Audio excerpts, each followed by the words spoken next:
On l'annonçait, il y a également le Ghana aussi hein, qui avait refusé, le Ghana et le Zimbabwe qui ont refusé cette aide américaine. Mais pourquoi est-ce que les États-Unis, justement, pourquoi cette offre, pourquoi cette condition pour parler de ces minerais critiques conditionnés justement à l'aide sanitaire? Quelle est la stratégie américaine derrière tout cela? Madame Sikier, depuis leur indépendance, ce qu'ils appellent leur indépendance de l'Empire britannique, les Américains sont à la recherche de matières premières, ils sont à la recherche de marchés aussi pour qu'ils puissent vendre ce qu'ils ne produisent pas, ce que les autres produisent. Hein, en réalité, c'est ça. Ils ont imposé leur fausse monnaie après la première guerre mondiale. Juste un peu avant la première guerre mondiale, ils ont créé la Banque fédérale. Et quand il y a eu Yalta et Bretton Woods, ils nous ont imposé une fausse monnaie. Ils ont fait le plan Marshall, c'était une colonisation de l'Europe. D'ailleurs, on le voit très bien.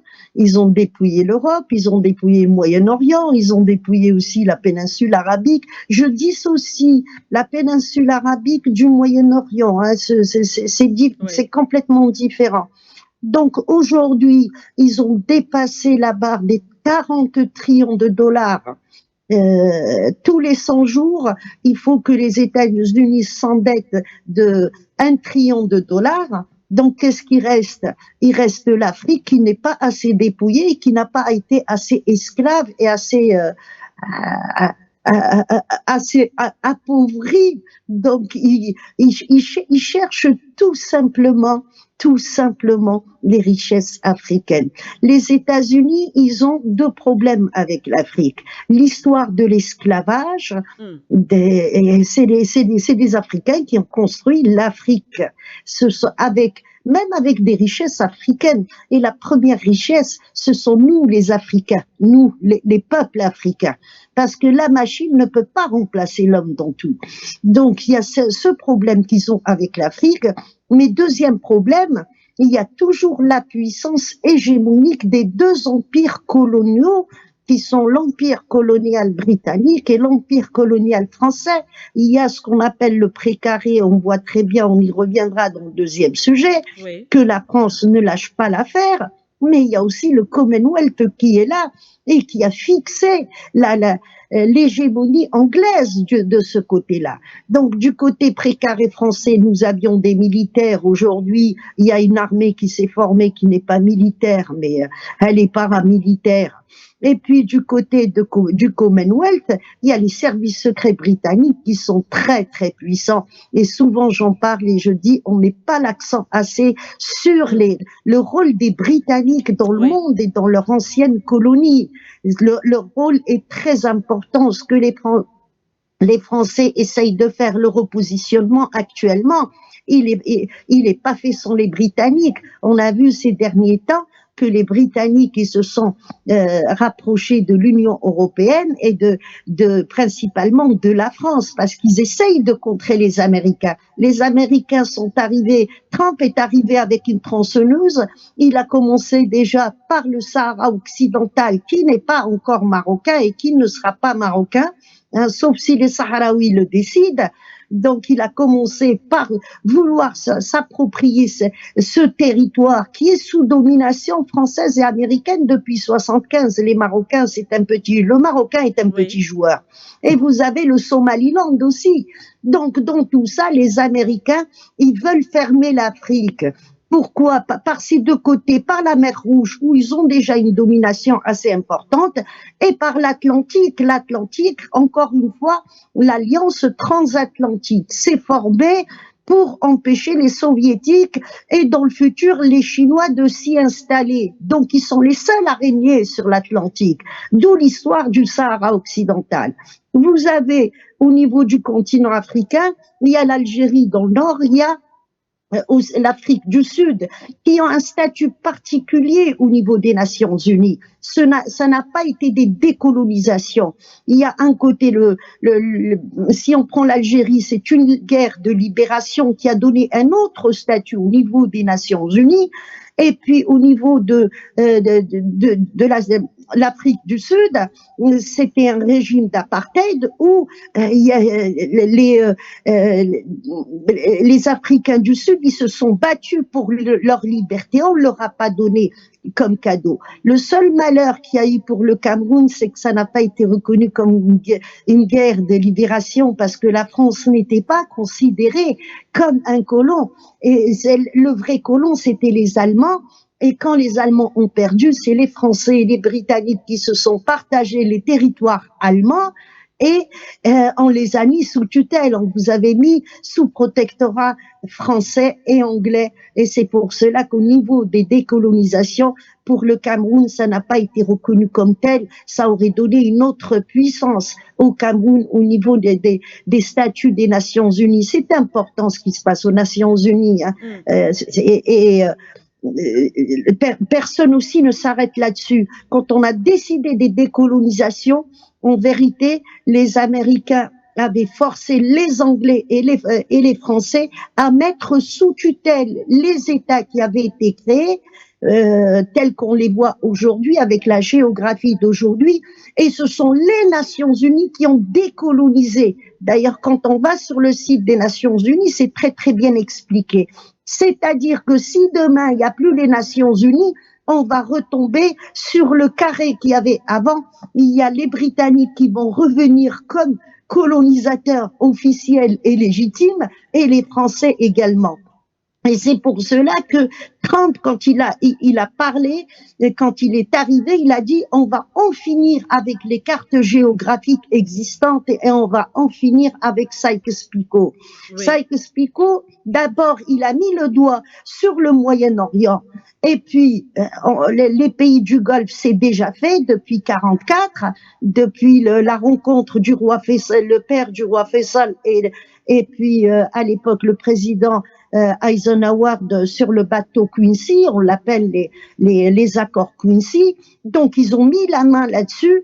Bab el-Mandeb, ça a été très difficile parce que les Houthis, quand on voit depuis 1929, tout ce qui est Yémen côté Sanaa était allié aux Soviets depuis 1929. Et puis, ils ont essayé, à la chute de l'Union soviétique, d'occuper la Somalie.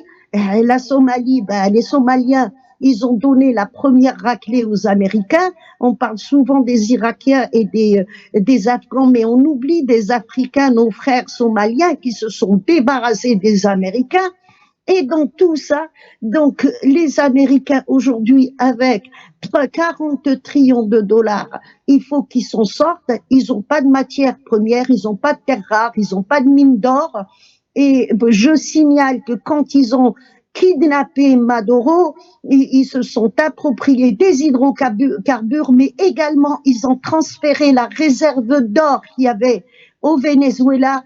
Elle a été transférée aux États-Unis. Aujourd'hui, le Venezuela, au niveau inflation, il y a 600% d'inflation aujourd'hui suite à cette action.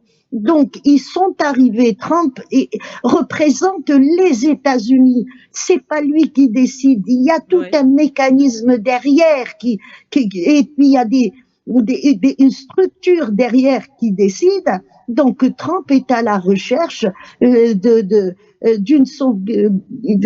pour sauver les États-Unis, l'économie états-unienne. Eh ben, qui a les richesses et qui a la matière première et qui a la démographie pour? Eh ben, c'est l'Afrique. Mais il n'y a pas d'aide. Les États-Unis, depuis leur indépendance, leur fameuse indépendance, ils sont restés 3 ans sans guerre. C'est à travers les guerres, ils mettent le bazar et puis ils viennent et ils instaurent le schéma libyen, le schéma syrien, le schéma aussi irakien, le schéma afghan. Et c'est ça qu'ils veulent en réalité en Afrique. Oui. Mais encore une fois, ils ont peur de l'Afrique. Leur sale histoire dans l'esclavage, il y en a toute une diaspora là-bas. Il y a les Caraïbes aussi qui ont commencé à bouger dans le dossier criminaliser le colonialisme. Il y a les Caraïbes qui sont dans ce dossier-là. Ils se sont joints à l'Afrique et ils se revendiquent africains. Donc ils y vont doucement, ils ont des petites idées comme ça, hein, on va aider. Depuis quand les sionistes américains aident? Eh ben qu'ils aillent aider Gaza, qu'ils aillent aider les Palestiniens qui souffrent à Gaza, qu'ils aillent aider les chrétiens libanais dans le sud Liban, parce que ce n'est pas une affaire musulmane, machin, tout ça c'est faux. 55 villages qui ont été détruits dans le sud du Liban, ce sont 55 villages de chrétiens. Donc, qu'ils arrêtent un peu avec leur aide, mais qu'ils aillent aider les SDF. Il y a 45 millions d'SDF chez eux, qu'ils aillent les aider. L'Afrique a besoin qu'on lui fiche la paix. Nous avons besoin qu'on nous laisse tranquille, qu'on reprenne Al-Qaïda, qu'on reprenne les Daesh, et puis on s'arrangera entre nous. Nous sommes tous frères. Merci, Madame Siké. Oui, je vous relance, Madame Labaroui, avant de revenir, passer la parole au docteur Sango. Alors, l'Afrique, on le sait, bénéficie quand même. On connaît ce qui s'est passé, par exemple, avec l'UCED, où les États-Unis ont menacé, pour certains, de suspendre les aides autour de l'UCED.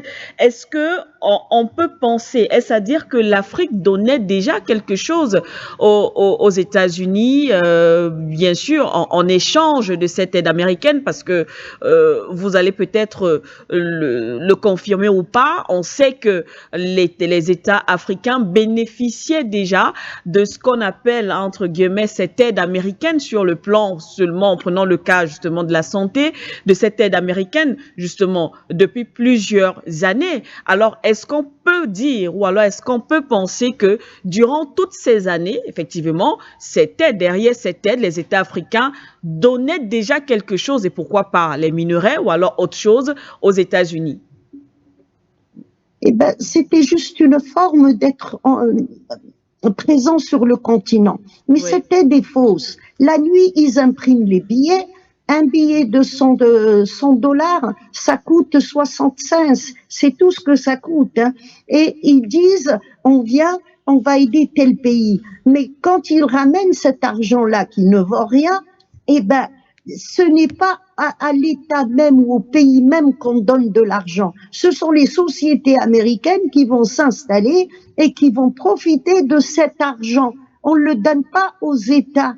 Donc, c'est une forme de colonisation. On vient avec de l'argent, on fait travailler les sociétés américaines, et puis comme ça, on consolide notre présence. Et je vous dis, c'est normal. L'empire britannique, français et l'empire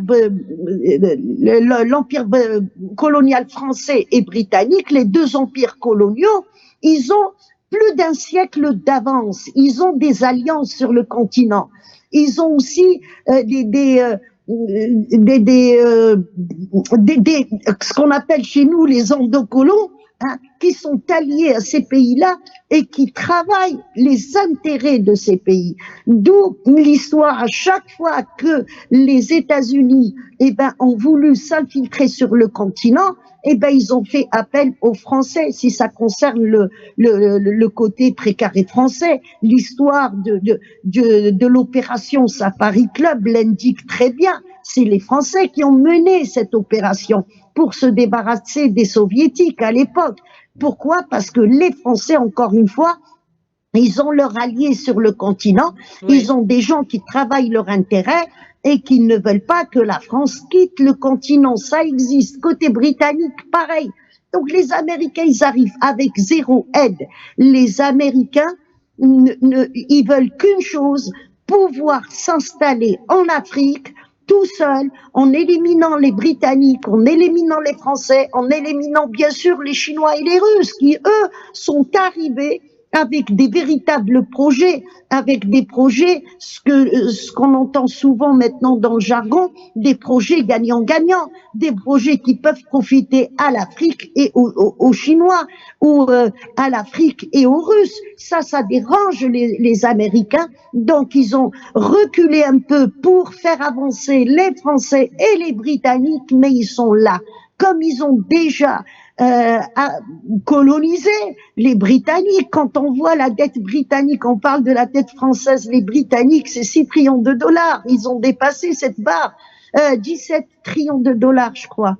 J'espère que je me trompe Ouais. pas. Je vais vérifier. Donc, les Britanniques, ils devancent les Français au niveau dette publique. Et vous avez les Français derrière. Donc, les Américains, ils arrivent avec des projets. Nous venons aider. Mais encore une fois, l'Afrique a besoin qu'on lui fiche la paix. S'ils partent tous et ils nous laissent tranquilles, eh ben, l'Afrique retrouvera la sérénité qu'il y avait avant l'arrivée des colons. Tout simplement, on arrivera à s'entendre entre nous. Nous sommes le plus vieux continent du monde, les plus vieilles civilisations, le berceau de l'humanité. On trouvera un arrangement entre nous, avec des mariages mixtes, avec des alliances, on trouvera. Mais diviser pour mieux régner, c'est ça la doctrine du colonisateur. Et c'est ce qu'ils font avec, bien sûr, la façade. Nous allons aider les Africains. Eh ben, tout à l'heure, j'ai dit une chose, maintenant je vais rajouter. Dans Oui. la Constitution américaine, il y a 11 articles. 11 articles suprémacistes.